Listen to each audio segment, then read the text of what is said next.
Welcome to Drunk Bible Study. This show's mission is to read every single word of the greatest story ever told. A warning to our listeners, the hosts of this show are sinners, but they're doing their best. There will be drinking and there may be some swears. They did say they'd try to keep it clean, but I wouldn't put my money on it.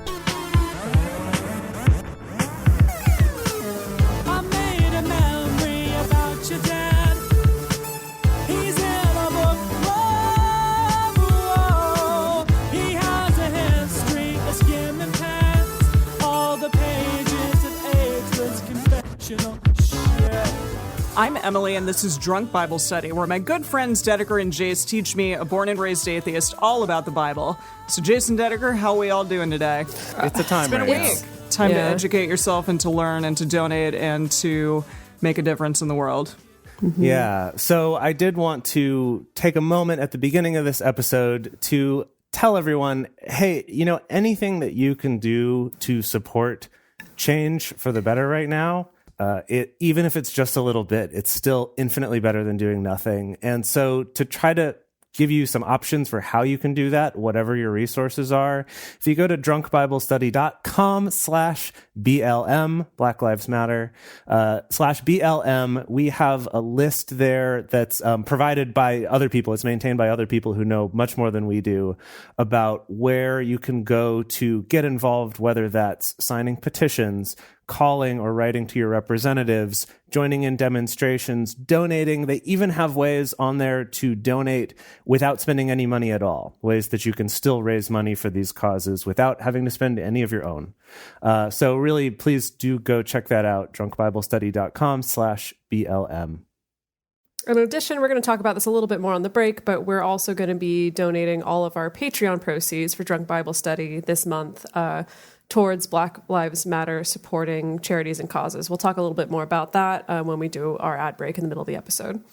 Heck yes. So yeah, thank you everyone so much for getting involved. And Dedeker, this is your last week in Australia, so next week you're going to be back with us in the States for the first time in 4 months? Yes, yeah. I'm flying tomorrow. Wow. Coming back to the States. No, I left the States in December of last year. Oh my goodness. Oh, yeah, because you came to Shanghai to visit me. Exactly, yeah, because Jason and I flew to Shanghai to visit Emily, and then we were in South Korea for a while, and Singapore. And then, I ended up a little bit stuck in Australia, but now I'm coming back. And so this is my last time having... Well, maybe not the last time in my life, but this is my last time for now having alcohol before 10 in the morning. All right.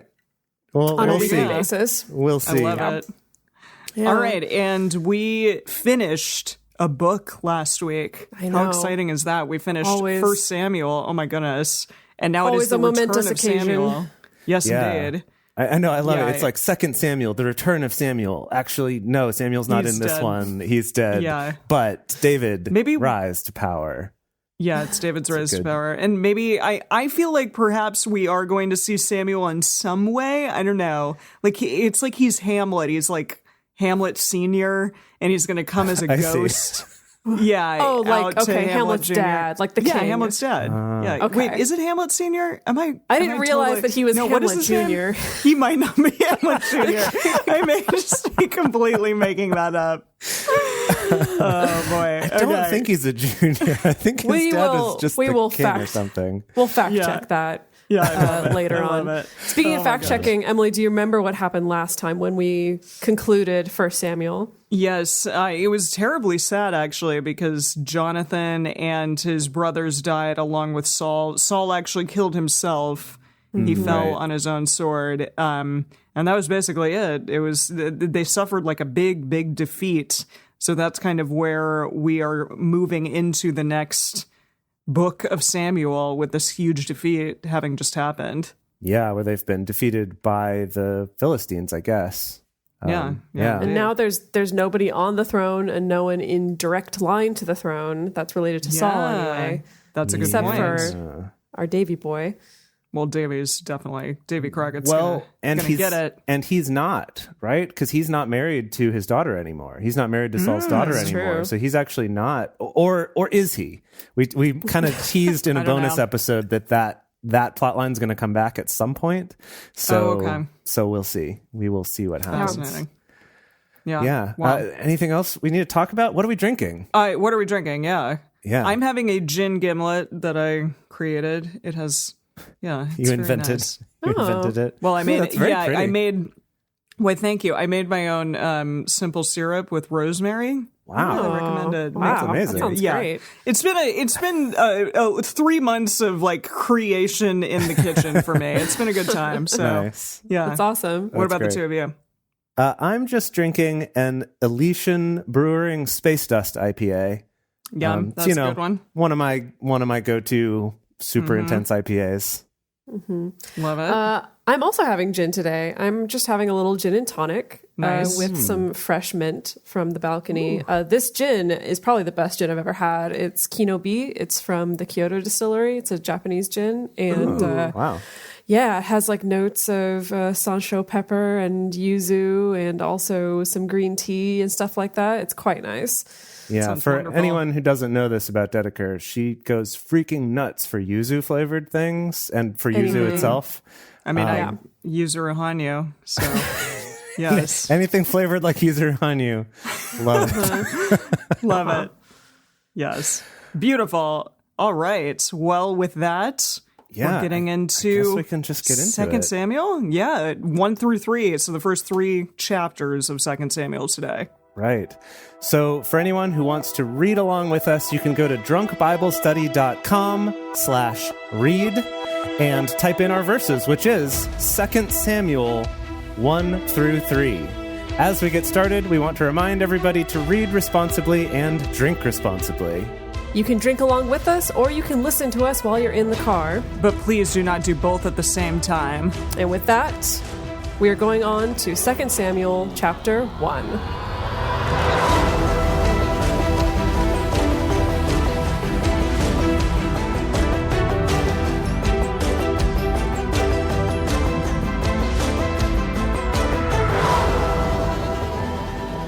It happened after the death of Saul, when David was returned from the slaughter of the Amalekites, and David had abode 2 days in Ziklag. It happened on the 3rd day that, behold, a man came out of the camp from Saul, with his clothes torn, and earth on his head. And so it was, when he came to David, that he fell to the earth and did obeisance. Obeisance. I always stumble over that word. Obeisance. David said to him, "From whence come you?" Obeisance. So a random guy David said with to dirt him, on his head yes? came up to David? Okay. Yes, Okay. that is what happened. Okay. David said to him, "From whence come you?" He said to him, "Out of the camp of Israel am I escaped." David said to him, "How went the matter? Please tell me." Like, I can't guess from You the don't state look that you're in. great. Yeah. Yeah, what happened to you here? He answered, "The people are fled from the battle, and many of the people also are fallen and dead. And Saul and Jonathon his son are dead also." Oh no. David said to the young man who told him, "How know you that Saul and Jonathon his son are dead?" Oh, The young man who told him said, "As I happened by chance on Mount Gilboa, behold, Saul was leaning on his spear, and behold, the chariots and the horsemen followed hard after him. When he looked behind him, he saw me, and called to me. I answered, 'Here am I.' He said to me, 'Who are you?' I answered him, 'I am an Amalekite.' He said to me, 'Stand, I pray you, beside me, and kill me, for anguish has taken hold of me, because my life is yet whole in me.'" Oh, this is the dude. This is is but I the thought that was his dude. armor bearer, but apparently I just thought he's got that a too. bunch of them. Or maybe that term's Yeah. more general than but we this thought. is an Amalekite. Yeah. This is Also an Amalekite, confused he about said. that too. Yeah. Yeah, maybe Second Samuel had a new writer, and so they were just like, I don't know, it's some guy, and he's We're gonna be here. retcon. We're gonna retcon a couple well, details. he's like the guy who was like previously on First Samuel. Like this is what he's doing right now. I see. You're right. I like that. It's someone in the chat just said it's Endgame. Totally. And my thought was Highlander Endgame, not Avengers Endgame or whatever you're talking about. But Highlander is also a series. Highlander is also a series where after the movies, they made a TV show and they were like, hey, so what if we took the concept and the characters and then just pretended a bunch of stuff didn't happen and did it differently? Yeah. Wow. Oh my goodness. That's exactly what's happening here. Yeah. Okay, great. So I stood beside him and killed him because I was sure that he could not live after that he was fallen. And no, he didn't. And I took the crown that was on his head and the bracelet that was on his arm and have brought them here to my lord. I just imagine this guy who like killed Saul and actually stole his crown and bracelet. But he didn't kill him. Now he's like, actually, I brought them to you, David. That's what I was doing. I wasn't trying to make off with his jewelry. Okay. Yeah. Wait, what if we're misinterpreting all of this? What if, so the armor bearer said, I won't kill him. So either we're completely changing the story, or he said leaning on his spear. Does he maybe mean like he had stabbed himself but failed even to kill himself? And so then I came along. That sounds like a thing that Saul would do. It does. He was kind of cursed. That's not how the last book ended. It was very clear. It was like he killed himself. He did it. It said he fell on his sword. But I guess but in now this we're getting the flashback where we get even more details of what actually happened. Yeah. Yes. Gosh. Yeah. Okay. Yeah. Okay. Whole Monty. And also this guy took his jewelry and then was like, and I've brought them here to my lord. Then David took hold on his clothes and tore them, and likewise all the men who were with them. And they mourned and wept and fasted until even for Saul and for Jonathon his son and for the people of Yahweh and for the house of Israel, because they were fallen by the sword. David said to the young man who told him, whence are you? He answered, I am the son of a foreigner, an Amalekite. Whence are you? How do you from whence do you come? Okay. Thank you. Yeah. David said to him, how were you not afraid to put forth your hand to destroy Yahweh's anointed? David's like, I've been trying to do this for months, and every single time I get the opportunity, I chicken out. David called one of the young men and said, go near and fall on him. He struck him so that he died. David said to him, your blood be on your head, for your mouth has testified against you, saying, I have slain Yahweh's anointed. All right. Jace, can you look at the message for this interaction? Thank you. Okay. It's love the message. So, gosh, I don't even know where to start. So he asked him, David said to the soldier who brought the report, who are you anyway? He said, I'm from an immigrant family, an Amalekite. Oh. That makes it worse. Worse in what way? Yeah, how so? Do you anticipate something bad happening to him? I do. Oh, geez. Okay. All right. Let's see what happens. Do you mean to say, said David, that you weren't afraid to go up and kill God's anointed king? Right then, he ordered one of his soldiers. Told him to. He ordered one of his soldiers, strike him dead. The soldier struck him and he died. Yeah. Yeah, exactly. Okay. Got it. Yep, you're right. Yeah. You were right to be concerned. Yeah. That's why it's even worse. Where he's like, I'm from an immigrant family. We came here to Israel to seek out a better life. And he's like, nah, kill him. Yeah. I say. David lamented with this lamentation. Okay. Oh, sorry. We're setting up a song, I think. Oh, you're right. Let me read one more line then from the message setting up the song. Okay. You asked for it, David told him. Jeez. You sealed your death sentence when you said you killed God's anointed king. And then David sang his lament over Saul. David? Yeah. Gosh, David. Yeah. David lamented with this lamentation over Saul and over Jonathon his son. And he bade them teach the children of Judah the song of the bow. Behold, it is written in the book of Jashar.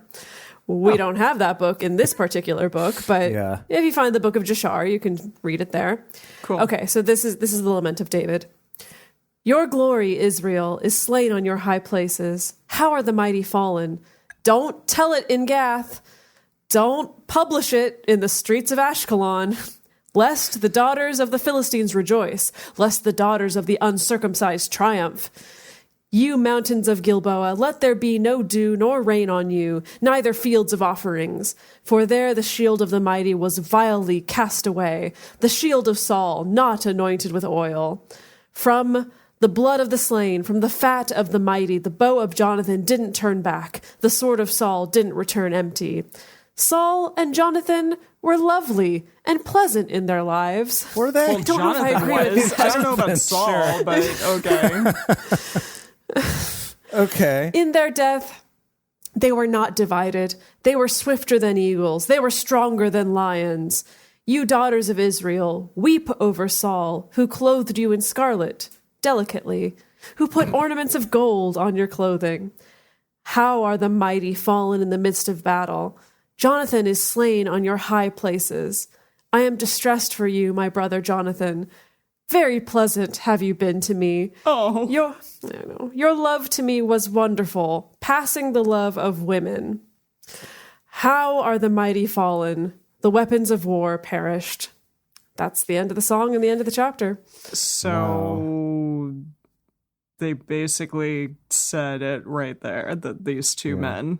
Well, no, I mean, a lot of Christian, at least what I see, a lot of Christian quote unquote coverage of or opinions around David and Jonathan's relationship will come out and say it because that is straight up a Bible verse, clearly, that he loves him. It's more than he loves women. It surpasses the love of women, but no one likes using that as a one-to-one, I think, analog for their love being romantic necessarily.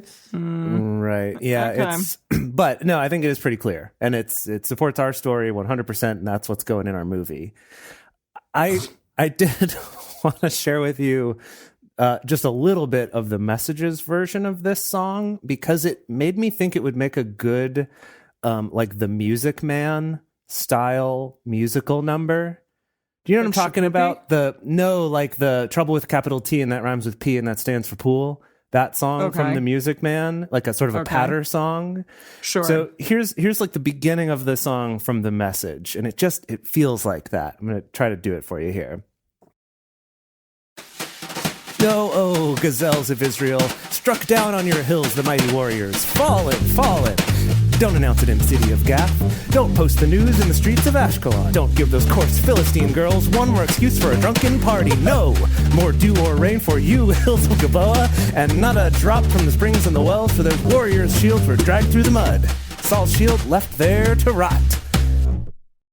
Wow. That was beautiful. Wow, I'm very impressed. Wow, what a patter song. Created a beat and went with it. It was beautiful. Now, I mean, why David would choose a patter song for his lament of the death of Jonathan, I don't know. But, people who write musicals. That's an odd choice, but whatever. Jason Robert Brown, go for it.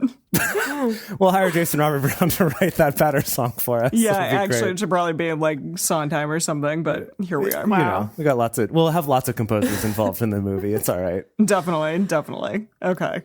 All right, so shall we move on to 2? Yes. Yeah, chapter 2. That's you, Emily. It happened after this that David inquired of Yahweh, saying, "Shall I go up into any of the cities of Judah?" Yahweh said to him, "Go up." David said, "Where shall I go up?" He said, "To Hebron." I'm assuming that was Yahweh. So David went up there, and his 2 wives also, and Ahinoam, the Jezreelitess. Tess? Can you look at this? How do you say this? Jezreelitis. Jezreelitis, yeah. She's from Jezreel. So yeah, Jezreelitis. There it is. Thank you. And Abigail, the wife of Nabal, the Carmelite. It's so funny that they still it's David's wife, but it was Nabal's wife, so we still say the wife of Nabal. Yeah, I wonder if it's sort of a language thing, maybe, because in the Message it translates it as the widow of Nabal. Okay. But I wonder if sense. maybe at the time they didn't quite have the same terms or something like that. So it's an interesting question. Yeah, well. All right. His men who were with him did David bring up, every man with his household, and they lived in the cities of Hebron. The men of Judah came, and there they anointed David king over the house of Judah.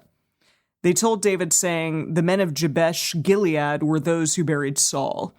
David sent messengers to the men of Jabesh Gilead and said to them, "Blessed be you of Yahweh, that you have shown this kindness to your Lord, even to Saul, and have buried him." Okay, so he's like a king of a small province at this point, I guess. Yeah, I guess so. Yeah, this group was like, "You're the king now." Cool. The start, the Now he's gotta, first part of the rise to power. Broaden that reach. Yeah, exactly. Okay. Now Yahweh show loving kindness and truth to you, and I also will requite you this kindness, because you have done this thing. Oh, I guess bury Saul. Cool. Oh, right. Now there. Okay. Yeah. Yeah. I'm like, what did he do? Because remember, the labor involved with burying Saul was intense because they had to go steal his body back. Oh, right. Remember? Right. I don't remember. Yeah. Was that a thing? Did they talk about that? Yeah, because they were like going to hang his body on the walls of the city, and they had to go sneak and like actually steal his body back so they could give him a proper burial. Yes. Yeah. Okay, well, all right.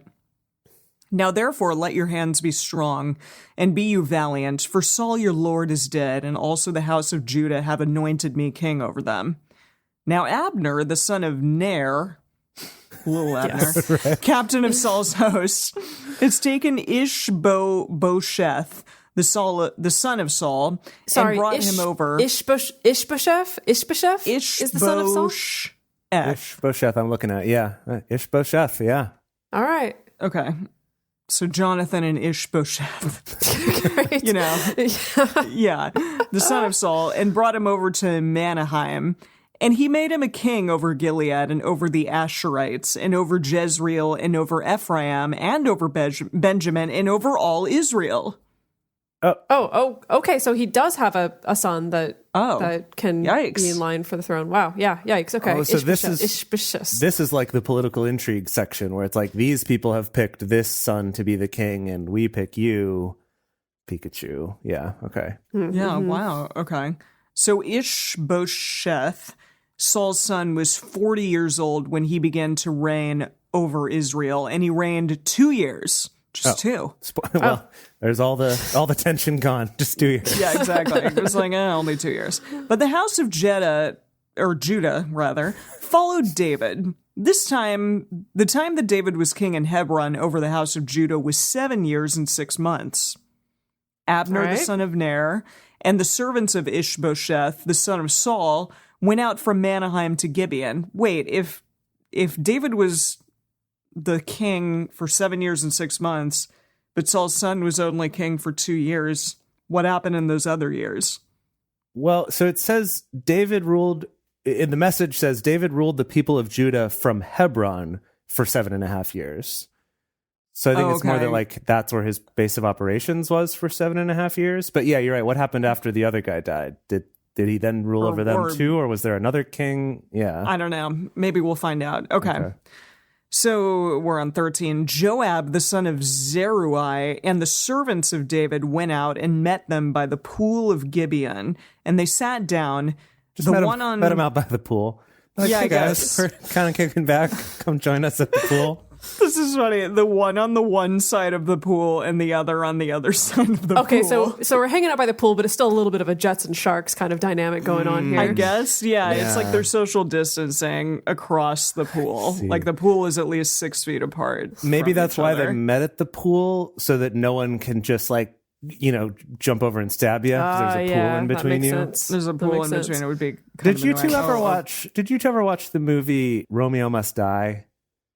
I've heard of it. It was like Did I watch it with you? Possibly. It was like in the 90s or something like that. But anyway, in it, there's these I don't recall it. two rival sort of mob family style things. And the place that they meet is in the airport. And it's something that you couldn't do today. But I thought it was really brilliant where they met in the airport for the purpose of essentially outsourcing the security, of making sure no one would have weapons. And I was like, that's such a cool idea. And it's not something you could do anymore. Unless you bought everybody plane tickets. Yeah, that's true. I suppose you could do that. Get through the front door, but not further than that. That's true. Abner said to Joab, "Please let the young men arise and play before us." And play? In what way? I don't know. Joab said, "Let them arise." We got pool noodles. It'll be great. Exactly. We got a big old unicorn floaty. We're good. Now, okay, What? I'm Yes? checking the message here, and this is a very different meaning. Oh, okay. This is verse 14. It says, Abner challenged Joab. Put up your best fighters. Let's see them do their stuff. Okay, so Maybe play like in a like gladiatorial sparring. combat style. I Well, see. it's That's hard to what tell play means? If this is to the death or if this is more like sparring, I don't know. Huh. Well, I guess we'll find out maybe.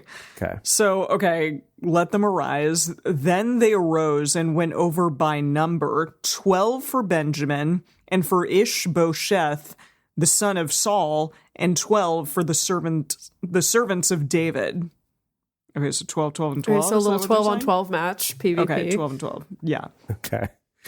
They caught everyone his fellow by the head and thrust his sword in his fellow's side. So they Gosh, fell okay. down together. Okay. Therefore, All right, so this is not just sparring. This is straight up it's to the death. deading. Yeah. So they thrust his sword in his fellow's side so that they fell down together. Therefore, that place was called Helkath Hazurium, which is in Gibeon. And which means sticking someone in the side so that they fall down. I'm assuming. Let me hit you with the message here. It Please. says, the men from each side grabbed their opponent's head and stabbed them with daggers. They all fell dead, the whole bunch together. So they called the place Slaughter Park. Oh, good. Yeah. Good. Slaughter Park. Slaughter I love Park. going to the pool Yeah. at Slaughter Park. Oh my gosh. Wow. The battle was very severe that day, and Abner was beaten, and the men of Israel before the servants of David.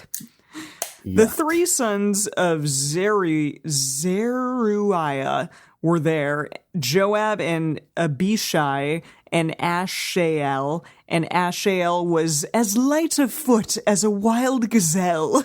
Oh, he's like an elf. Oh, he's Yes, the Legolas of the group. Okay. Oh, he's the All right. Legolas. Yeah, okay. He's like, okay, haha. nice. What do your elf eyes see? Ashael pursued after Abner, and in going, he didn't turn to the right hand nor to the left from following Abner. Love that line. Good. Yeah. Good. Then So he was Abner following looked- him good. Oh, okay. He didn't I don't know, lose him. He didn't Yeah, lose him. he wasn't running after him and then just veer off to the side. Yeah, accidentally. that would be random. Then Abner looked behind him and said, "Is that you, Ashael?" He answered, "It is I." Abner said to him, "Turn you aside to your right hand or to your left, and lay your hold on one of the young men, and take you his armor." But Ashael would not turn aside from following him. Abner said again to Ashael, "Turn you aside from following me. Why should I strike you to the ground? How then should I hold up my face to Joab, your brother?" However, he returned. What? Can we just recap who these people are and how they're connected to I each have other? no I'm idea. confused. Yeah, a Yes. little bit. clue Okay. at all. Abner is None. the captain of the guard, right? Or he's an officer. And I know he's the son of Ner. Abner That's all I and little know. Abner. Yeah. All we know is he's the son of Ner. Yeah. So, okay. So the message here says basically that David's men were winning, that there were 3 sons of Zeruiah, and those sons Yeah. were Joab, Abishai, and Ashael. Now, Abishai- Asahel. Abishai has Asahel. shown up before. We've seen Abishai before. He's gotten involved in some Oh, yeah? battles with David. I Right. thought he was a friend of David's. I Okay. see. Okay, got it. So in the message here, this section says, that Asahel was chasing after Abner, and then Abner turned and said, "Is that you, Asahel?" "It surely is," he said. Abner said, "Let up on me. Pick on someone you have a chance of beating, and be content with those spoils." He's like kind of taunting him, I guess. Ooh. But Asahel wouldn't let up. Abner tried again. "Turn back. Don't force me to kill you. How would I face your brother Joab?" Okay. Yeah. Okay. So it's like, Okay, yeah, they might be friendos a little bit or something. But why do they want Also- to kill each other? I've never heard this story. This doesn't ring any bells. And whenever that starts happening, I start getting nervous that something really terrible is going to happen. Oh, because I usually see. it's okay. If I don't know this story, that means I wasn't taught it in Sunday school, which means something probably very inappropriate or violent or sexual is about to happen. Right. Or something counter to the agenda of what your Or- teachers wanted to teach you. Yes, or on the opposite extreme, very, very boring, potentially. Like maybe nothing happens. Well, I guess we'll find out. However, okay, so why should I strike you to the ground? How then shall I hold up my fist to Joab your brother? Right. However, he refused to turn aside. Therefore, Abner, with the hinder end of the spear, struck him in the body, so that the spear came out behind him and he fell down there. Yikes. So the hinder end, I guess, is the top end? I was thinking it was like the butt of the spear, but it's... Yeah, I would think that too. The message says the blunt end. Yeah. Oh. He hit him so hard with the blunt end that it came out his back. That's what the message says. No. Okay, that's horrifying. That's awful. But that's okay. Okay. First of all, why would he do that? Why would he do that? Is this his brother? Is it because he's so strong? Like he's so strong that he was trying to just sort of knock him down, but he just punched it right through him because he's yikes so strong. I don't know. So he fell down there and died in the same place. And it happened that as many as came to that place where Ashael fell down and died stood still.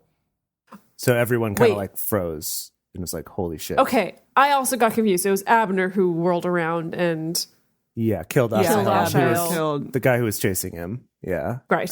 Okay. And so he's like, how am I going to face your brother Joab? But then he killed him anyway. Yeah. Right. Okay. But someone's pointing out that he was running very fast. So he might have just held his spear out and he just, ran into it that fast. What is it? He's like a cheetah? He can like run that fast? Goodness. A gazelle, Emily. Oh, you're right. He's a gazelle. Right. Wait, this is the gazelle guy? Yeah, this is the gazelle guy that just died. I see. Okay, cool. But Joab and Abishai pursued after Abner, and the sun went down when they were come to the hill of Ammah that lies before Giah by the way of the wilderness of Gibeon. The children of Benjamin gathered themselves together after Abner and became one band and stood on top of a hill. They love forming bands. It's like the children of Benjamin band. I love it. Like I just imagine a very Mumford & Sons style kind of washboard. Benjamin band. and Sons. Oh, I love it's right it. there. Benjamin and Sons. It's very clear. There it is. But Benjamin's way dead by now. But yeah, sure, it's Benjamin and Sons. But it's like we're all sons of Benjamin. Totally. Father Abraham had many sons, and many sons had Father Abraham. I'm one of them, and so are you. Yeah. Okay. Maybe. I don't know. Okay, so then Abner called to Joab and said, "Shall the sword devour forever? Don't you know that it will be bitterness in the latter end? How long shall it be then before you bid the people return from following their brothers?" Okay, so are we just going to? Emily's just giving a very telling forever? Look. It's actually not very telling. What is your my look telling saying, look Emily? is like, what? All right, let me read you the message here again. Okay. Abner called out to Joab, "Are we going to keep killing each other till doomsday? Don't you know that nothing but bitterness will come from this? How long before you call off your men from chasing their brothers?" Cool. So he's trying to say like, let's stop fighting each other and just stop doing this. Stop. Yeah. Just stop. Joab said, "As God lives, if you have not spoken, surely then in the morning the people had gone away, nor followed everyone his brother." So Joab blew the trumpet, and all the people stood still and pursued after Israel no more, neither fought they any more. I did not expect that to work. Yeah, I thought for sure he would say no. Apparently not. Okay. Abner and his men went all that night through the Arabah, and they passed over the Jordan and went through all Bithron and came to Machanam. Yep. Joab returned them, following Abner, and when he had gathered all the people together, there lacked of David's servants 19 men and Ashael. But the servants of David had struck of Benjamin and of Abner's men, so that 360 men died. Oh. I am getting confused on who is on whose side. I know. Abner was on David's side. Now this sounds like a bunch of infighting, which makes sense because, like you were saying, Jace, the political intrigue of there's now two different locuses of power. Yeah. that are fighting for control over all the land. And so I guess it makes sense that now there's this infighting. Yeah. Abner is that on makes Saul's sense. son's side in Israel, somebody said. Okay. Oh, okay. Abner's on Saul's son's side. Okay, all right. Okay. But they were Ishboshesh or whatever his name is. well, and that makes sense because if his group was all Benjamites, that makes sense because that's Saul's tribe, right? Yeah. Okay. So, where was I? So 360 men died. They took up Ashael and buried him in the tomb of his father, which was in Bethlehem. Joab and his men went all night, and the day broke on them at Hebron. The end. Is that the end? No, that's the end of this chapter, yes. Wow. Okay. Jeez. So we've arrived in Hebron, and then Apparently. that's the end of that. All right. Okay. Cool. Okay. All right. Alrighty. And with that, the last chapter of today, 2 Samuel, chapter 3. Now, there was a long war between the house of Saul and the house of David.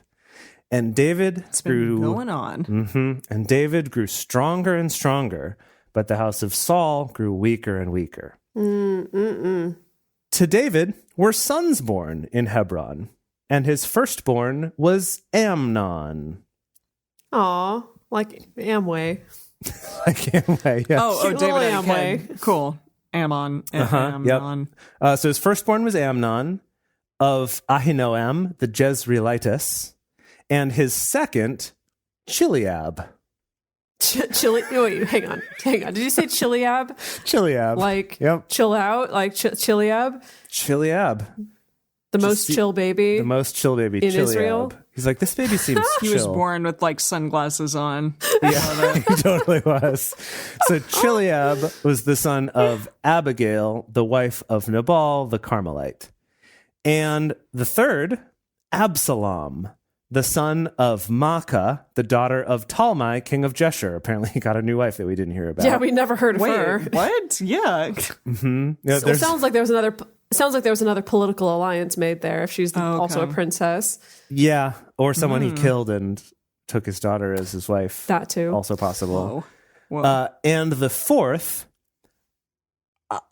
Adonijah, like Adonis, but with Jah at the end. Adonijah, the son of Haggith. And the fifth, Who's Haggith? I know, right? That's A new wife. Yet another wife. David's like getting really big for his britches at this point. he really He's is. just like collecting wives. Yeah, seriously.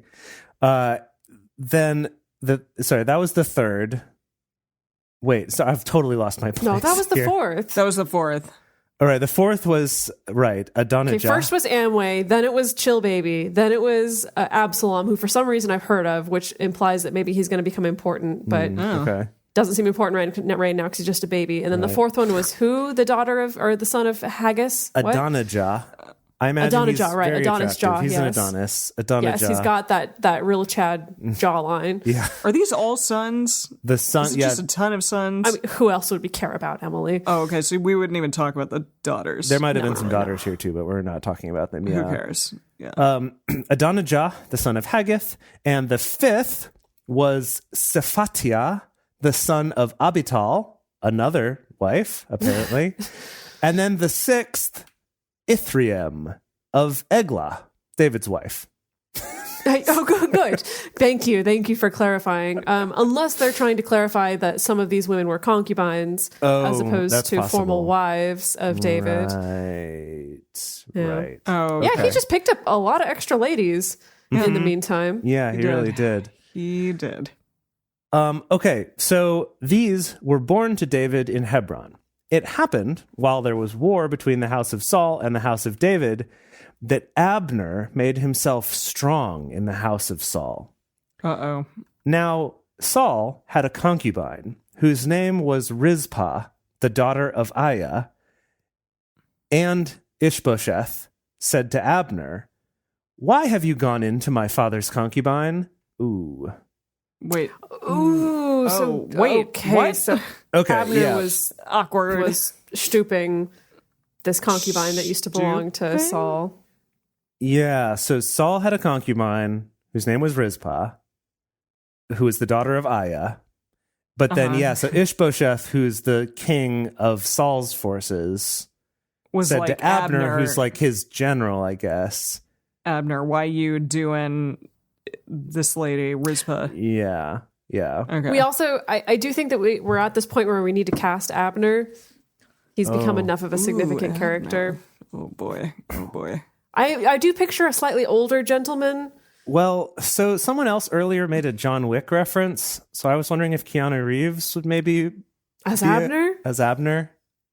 You think so? You know, All like, right. okay, imagine, here's his audition, right? Keanu Reeves running, calling back to the guy, being like, stop chasing me. I don't want to have to kill you. you know, like, and then he does like some badass John Wick thing where he just stabs the spear back end through the guy. I mean, I think it fits. All right. I think it fits. Okay. I watched all those movies recently. You know, they were films. Does he do the like Neo from the second Matrix movie where he sticks the spear in the ground and then like uses it like a pole That was dancer so to run stupid. around So it? bad. That was so stupid. So bad. I watched all those movies too. Wow. Okay, I think that Abner is Keanu This Reeves. is what I'm doing during quarantine. Okay. Apparently yes, watching all beautiful. Keanu Reeves. All Keanu Reeves films. Goodness. Okay, wow.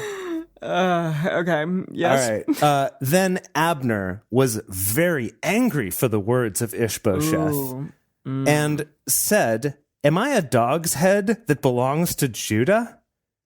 This day do I show kindness to the house of Saul your father, to his brothers and to his friends, and have not delivered you into the hand of David, and yet you charge me this day with a fault concerning this woman? Okay. God, So I think he's trying to make the case that he doesn't deserve any criticism because he's done all this stuff and he could hand them over to David if he wanted to. I see like a veiled threat there too. Okay. Yes. I see. Like after everything I've done for you, you accuse me You of won't this? let me have sex with this lady. Right. Okay. Wait, and her husband's dead, right? Yeah, also Saul is dead. Saul's dead. It's Saul. It's Saul. Okay. Yeah, then. It's Saul's concubine. Yes. Cool. Yeah. But okay, but it seems to me, if I'm reading this right, that he's denying that he's had sex with her.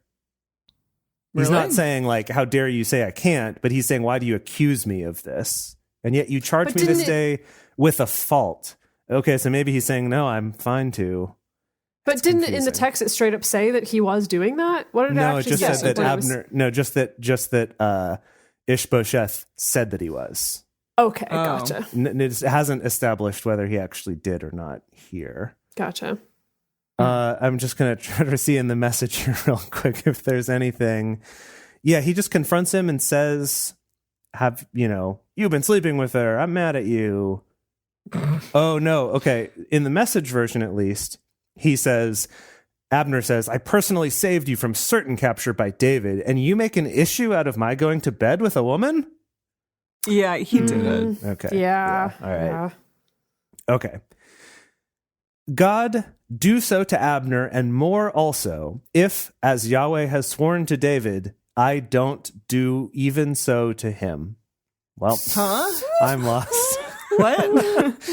Let me try. There's a semicolon after that. Let me keep going. So he said, if God do so to Abner and more also, if, as Yahweh has sworn to David, I don't do even so to him, semicolon, to transfer the kingdom Can't. from the house of Saul and to set up the throne of David over Israel and over Judah from Dan even to Beersheba. Yeah, I didn't get a word of that. Can No. we That was a try lot of some- math. can we That was try like an something SAT else? question. Right. If David goes to Beersheba, then how long will it take for the train to arrive? Oh. What? Okay. Read. This is Jace, crazy bring us from the into message here too. So David says, oh my gosh, this is so confusing. Too many names. Abner is mad and he says, why would you make an issue out of my going to bed with a woman? What God promised David, I'll help accomplish. Transfer the kingdom from the house of Saul and make David ruler over the whole country, both Israel and Judah, from Dan to Beersheba. If not, may God do his worst to me. Yeah, as one of our listeners in the chat pointed out, that Abner's abdicating. Abner is defecting. Yeah, abdicating's not the right word, but yeah, I wish it were. He's defecting. The throne of yes. Saul. Or threatening to defect to David's side. Yeah, it's unclear if this is a threat or if he's already decided. Yeah. And now we're talking about Ishbosheth. He could not answer Abner another word because he feared him. Abner sent messengers to David on his behalf, saying, "Whose is the land?" Saying also, "Make your league with me, and behold, my hand shall be with you to bring about all Israel to you." So he is writing to David. Yeah. Just for the sake of them hassling him for him sleeping with his concubine. Yeah. Maybe, that was all it took. Maybe this was like, I don't know, in his head the whole time that he was going to end up going to David anyways. Maybe he was really deeply in love with this concubine. We could turn it into a romance behind the scenes. Okay. Yeah. Yeah. I don't know. The Bible doesn't really like talk about love between a man and a woman much. Yeah, you do have to kind of fill in a lot of gaps if you want to make it a good story. It's like they found her very attractive. Right. That was about it. Yeah. He said, I guess this is David now. He said, "Well, semicolon, I will make a league with you," another semicolon, "but one thing I require of you, colon, that is, you shall not see my face, except you first bring Michal, Saul's daughter, when you come to see my face." I see. The plot thickens. David sent messengers to Ishbosheth, Saul's son, saying, "Deliver me my wife Michal, whom I pledged to be married to me for 100 foreskins of the Philistines." Oh, he remembers, of course. Oh, Just in boy. case We're we just going to forgot. throw that in there again. Yeah. Wait a minute. Is he trying to make himself more legitimate? Well, so that's kind of what I brought up in the bonus, is that this could be a political move, that if he can marry her again, now he's the optics got, of that. right? Now he's like, I'm the one that God chose, and I'm the heir of Saul. Yeah. Yeah. Okay. Whoa. So he sent this message to Ishbosheth, and then that's hard to say. Ishbosheth sent and took her from her husband, even from Paltiel, the son of Laish.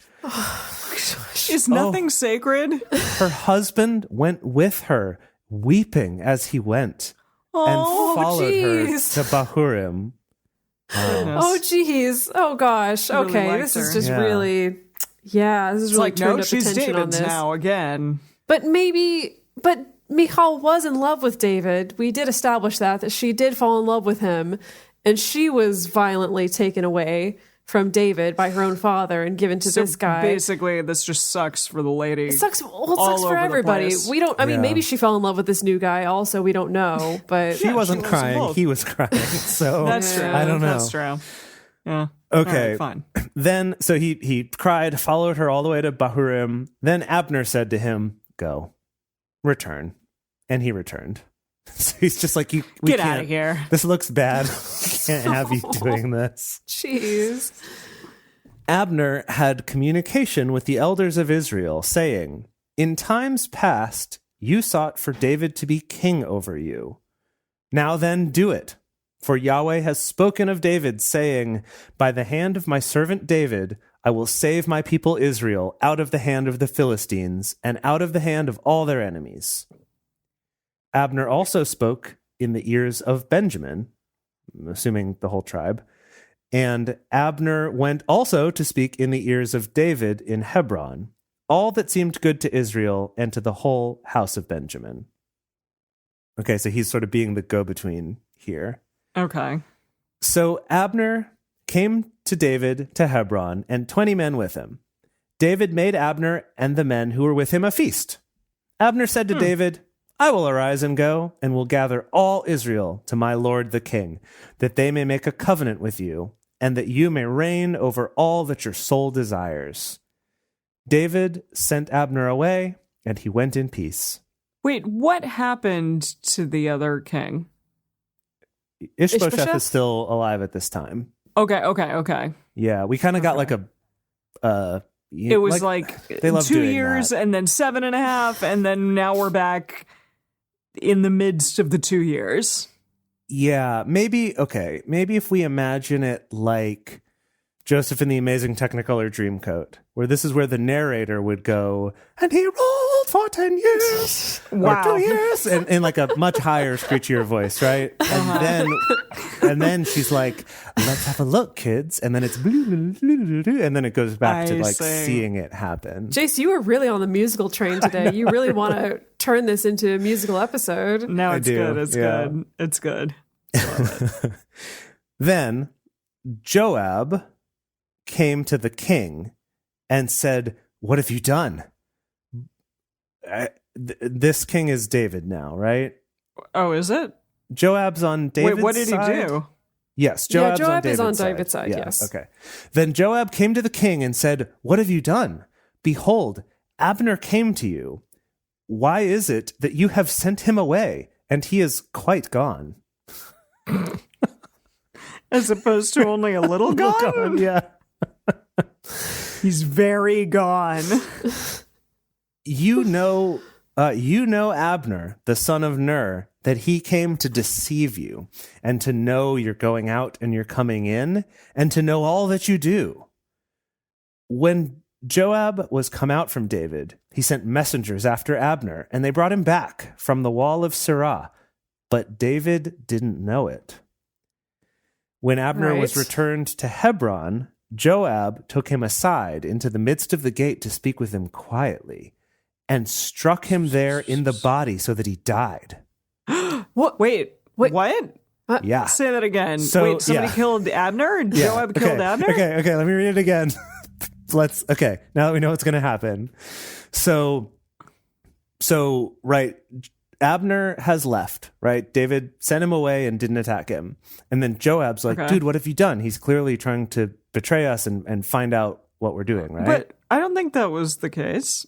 I don't think so either. Joab thinks that's the case. Joab thinks that's the case. So then he sends messengers after Abner saying to come back. And he comes back to Hebron. David doesn't know about it. So then, verse 27, when Abner was returned to Hebron, Joab took him aside into the midst of the gate to speak with him quietly, and struck him there in the body so that he died for the blood of Asahel, his brother. Oh, yeah, that makes sense. This is so Game of Thrones right now. That makes sense. Jeez. Yeah. Oh, wait. Are they killing him because he killed that other guy? Yes, that's literally what they just said, Emily. His brother, okay, yes. Sorry, I'm just confirming. Yeah. I didn't remember who the heck Asahel was, but Asahel was the gazelle. Asahel the gazelle. That's how you remember. Asahel the gazelle. Yes. Abner killed him with the butt end of his spear. Keanu Reeves, right? Keanu Reeves killed the gazelle guy. Thank you. Right. I thought that that Abner was the gazelle because he was the one who was running really quickly. And I had said cheetah. And then you had said, no, a gazelle. And I was like, so but that was Asahel, not Abner. So the guy with the spear was the gazelle, but it wasn't. The guy who got killed was the gazelle. Right. And so Abner was the cheetah murdering the gazelle. John Wick was the one, Abner John Wick was the one being chased, being like, don't make me kill you, man. And then he just kept coming, and so then he John Wicked him, right? Cool. Okay. Got it. Afterward. Deniker's having a problem. Afterward, when David heard it, he said, I and my kingdom are guiltless before Yahweh forever of the blood of Abner, the son of Ner. Let it fall on the head of Joab and on all his father's house, and let there not fail from the house of Joab one who has an issue, or who is a leper, or who leans on a staff, or who falls by the sword, or who lacks bread. So is he cursing Joab's house to be all lepers and the people who are going to die by the sword? Let it not fail from the house, meaning like this definitely will happen. I guess. Yeah. Yep. Okay. Yeah, that's got to be it. I'm just checking the message here to see. Joab and his entire family will always be under the curse of this blood guilt. May they forever be victims of crippling diseases, violence, and famine. Wow, Good. he's really Good. really kind of changed it around there. Good. Wow. Okay. So, Joab and Abishai, his brother, killed Abner because he had killed their brother, Asahel, at Gibeon in the battle. Yeah, just Right. a Yep. little recap. I appreciate it, though. I appreciate it, because there's a lot of names that they just threw at us. Yeah. David said to Joab and to all the people who were with him, "Tear your clothes and gird you with sackcloth and mourn before Abner." King David followed the bier. The bier. A what? Beer? The beer, like the beer. B-I-E-R. Yeah, the beer that they're carrying. That's what you put a body on. A beer. Oh, okay. Cool, Thank cool, you, cool. Dedeker. King David followed that thing, the beer. The beer. They buried Abner in Hebron, and the king lifted up his voice and wept at the grave of Abner, and all the people wept. The king lamented for Abner and said, "Should Abner die as a fool dies? Your hands were not bound, nor your feet put into fetters. As a man falls before the children of iniquity, so did you fall." All the people wept again over him. It was just once more. so sad. Yeah. Crying constantly. Yeah. All the people came to cause David to eat bread while it was yet day. But David swore, saying, "God do so to me, and more also, if I taste bread or anything else until the sun be down." So he's trying to fast as well. He's also on Everyone's this kick trying to of not get him eating to- things. Yeah. Okay. All the people took notice of it, and it pleased them, as whatever the king did pleased all the people. Oh, good. Oh, Good. That's okay. Great. I 100% believe that. Okay, yeah. So all the people and all Israel understood that day that it was not of the king to kill Abner, the son of Ner. That's sort of how he proved he was really mourning, that it wasn't his idea, I guess. Okay. Right. The king said to his servants, "Don't you know that there a prince and a great man has fallen this day in Israel? I am this day weak, though anointed king, and these men, the sons of Zeruiah, are too hard for me. May Yahweh reward the evildoer according to his wickedness." The end. Wow. That was very interesting. What a ride. What a ride. Yeah, that's been. seriously. What a roller coaster. I still am like, wait a minute. So how did he become king? They just were like, "You're king now, man." And that was it? Basically, they anointed him. The locality anointed him. Whoever the local priest was for Judah, I guess, anointed him. And Right. now he's king. Huh. Of that section, right? So it's the Okay. like Judah section versus the rest of Israel, which is still under Saul's son's control, Ishbosheth, at this time. Yeah. Yeah. Now, Dedeker, do you remember hearing any of this story as a child? No, not Me at all. neither. None Never. of it. Like, not even a little bit of this story. Is No, this is the first time I've heard of any but of this. you do, Jace? No, not at all. Not at all. So that's what's interesting to me about this. And it almost feels like it's just because it's not convenient to make some sort of easy moralistic message out of it. Because Well, it's like, but what would be the message you would make out of it? I guess that's the problem, right? Is that it's like with all the stories we are told about King David, it's generally something along the lines of, even when odds are stacked against you, like with Goliath or whatever, that you trust in Yahweh and you're going to have victory and be the king. And yet here, it's like Abner switches to David's side, and it seems like that's going to work out. And then one of David's people screws him over, messes that plan up. And then David just cries a lot about it. And it's just sort of like, as the teacher, how do you square that with the like oversimplified message they try to put with David? I don't know. That's my theory. Someone in the chat says the message is there's no message. Like it really is. There was a lot of political intrigue and going back and forth, and it sounds like it was just a right mess back then. Yeah. Yeah, that is interesting. This is not like one of those things that you can create a sermon out of, per se, in my opinion. Challenge accepted. I will get to work on that. Okay, by all means. Yeah, I do think it's interesting too. Like this, I would say of everything we've read, reminds me the most of Game of Thrones in that there were sympathetic characters on both sides. Like as the reader, you're kind of empathizing with everyone, and everyone seems actually fairly reasonable in their choices and their actions. I think that's kind of cool. Huh. All right. What do you predict happening next? I mean, I'd like a little bit more understanding as to how Samuel, what's his name? David. Samuel Saul. Too many names. David. How David actually became the king, because it was kind of glossed over. It just became, he did. Well, remember, he was already like Robin Hood and his band of merry men, right? Yeah. He already had an army, and I think people were like, yeah, he seems like a good guy, so... Okay. And he's got an army already, I guess. And he's been fighting against Saul for a long time. Yeah. And it seems like these people are just desperate for a king at all times. That's they true. love having I don't know kings, why. They just love it. I don't know why, but I guess it matters to them. You know what's strange, I just realized, is that there's a part of the story from before that we never really got a resolution on, which was... Which one? It was the whole thing with David tricking Achish, or was that his name? The king who gave him the city where he pretended he was raiding Israelite towns, but actually he was raiding other ones. And then he went to war with the Philistines and then got sent back.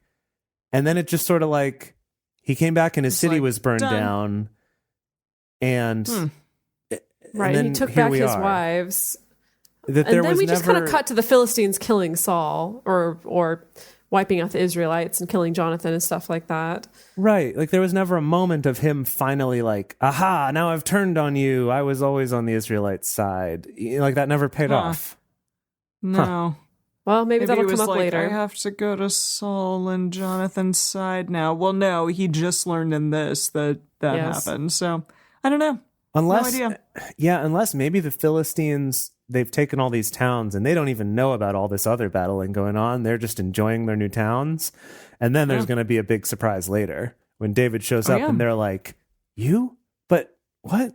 You were on our side. Never was I on your side. Never was I. But wait, but with Achish, his officials and his friends knew that David had been, like the leaders of the small towns that David had been raiding, they knew that David had turned on them. Because remember that they went to Achish being like, why are you friends with this guy? Why are you conscripting this guy to fighting for you?